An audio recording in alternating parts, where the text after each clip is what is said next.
Assalamualaikum warahmatullahi wabarakatuh. Saya Cynthia Dewi Anjarwati dari Fakultas Ekonomi dan Bisnis Manajemen S1. Saya di sini akan menjelaskan tentang etika organisasi.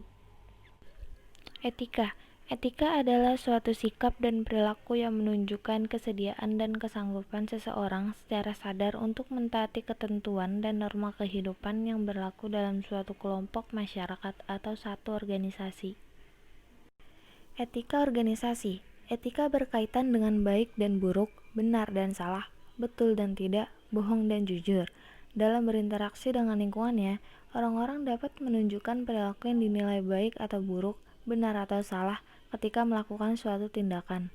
Etika menggambarkan suatu kode perilaku yang berkaitan dengan nilai tentang mana yang benar dan mana yang salah yang berlaku secara objektif dalam masyarakat. Dengan demikian, etika dapat diartikan sebagai perilaku individu dalam berinteraksi dengan lingkungannya. Secara lengkap, etika diartikan sebagai nilai-nilai normatif atau pola perilaku seseorang atau badan atau lembaga atau organisasi sebagai suatu kelaziman yang dapat diterima umum dalam interaksi dengan lingkungannya. Prinsip-prinsip etika. Yang pertama ada prinsip otonomi, yang kedua prinsip kejujuran, yang ketiga prinsip keadilan, yang keempat prinsip saling menguntungkan, dan yang kelima ada prinsip integritas moral. Fungsi etika. Etika tidak langsung membuat manusia menjadi lebih baik, itu ajaran moral, melainkan etika merupakan sarana untuk memperoleh orientasi kritis berhadapan dengan berbagai moralitas yang membingungkan. Tipe etika. Pada prinsipnya, etika terbagi atas dua bagian, yaitu yang pertama etika umum, yang berisi prinsip serta moral dasar, yang kedua ada etika khusus atau terapan yang berlaku khusus. Kode etik. Kode etik adalah sistem norma, nilai, dan aturan profesional tertulis yang secara tegas menyatakan apa yang benar dan baik dan apa yang tidak benar dan tidak baik bagi profesional.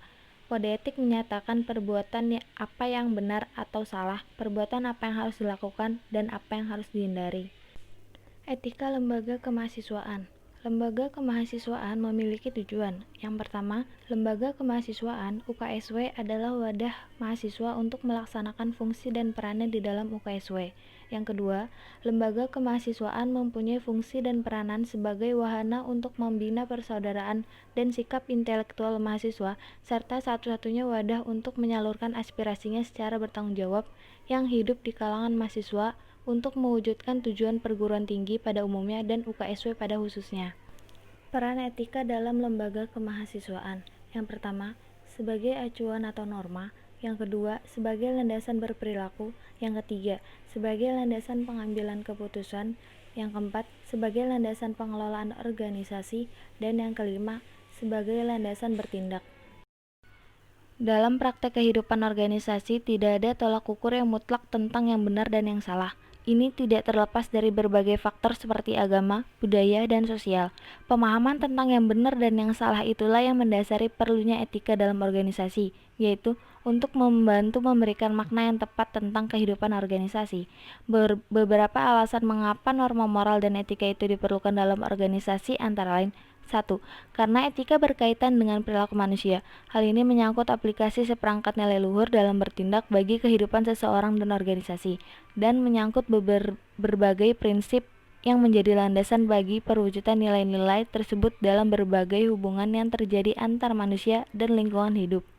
Kedua, agar bisa mengikuti kehidupan sosial yang tertib, manusia memerlukan kesepakatan, pemahaman, prinsip, dan ketentuan lain yang menyangkut pola perilaku.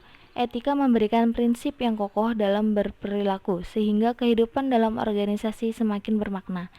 Setiap bentuk kerjasama didasarkan pada kesepakatan yang dicapai bersama. Yang ketiga, karena dinamika manusia dengan segala konsekuensinya baik bersifat norma moral maupun etika, perlu dianalisa dan dikaji ulang. Hal ini dimaksudkan agar tetap relevan dalam memperkaya makna kehidupan seseorang, kelompok, organisasi, dan masyarakat luas yang pada gilirannya memperlancar interaksi antar manusia. Yang keempat, pentingnya etika dalam era modern sekarang ini lebih jelas terlihat bila diingat bahwa etika menunjukkan kepada manusia nilai hakiki dari kehidupan sosial dengan keyakinan agama, pandangan hidup, dan sosial.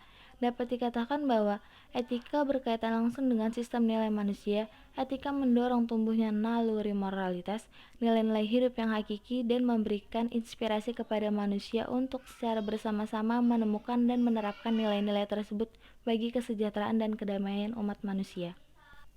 Jadi, sekian yang dapat saya jelaskan. Kurang lebihnya mohon maaf. Wassalamualaikum warahmatullahi wabarakatuh.